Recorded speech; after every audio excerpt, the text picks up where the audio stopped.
thay video. Nãy tôi bỏ cá theo. Dạ tê đi chị nhá. Nè nè bây giờ đó mà.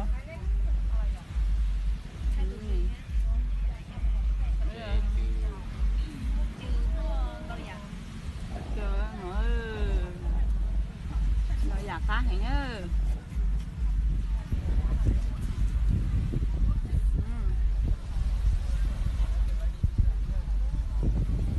Bây giờ này đứa nhà sư nó chỉ mà thay nhà sư dạy chị này nó chịu bỏ à. Chủ thay nó là chủ thay một cát thôi. Nó về rồi cả rồi thế này chịu bỏ rồi.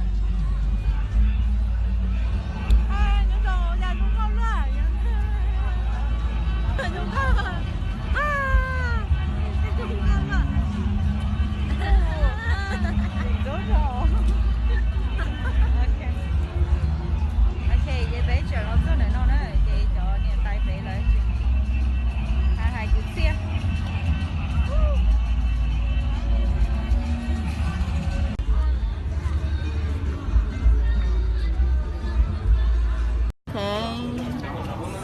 Thế tôi đã chiều nó mỏ nó. tôi nó mỏ nó gì ô Nó bên nó mỏ. tao đi cục bò có những ít tay mỏ Tên mỏ tên nó.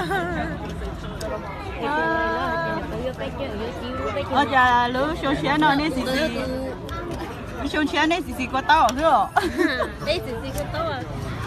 nó nè Nó mỏ thì cho độc trùng. tao cũng cắt hay nè cũng mua sữa ta rồi cũng rút tiền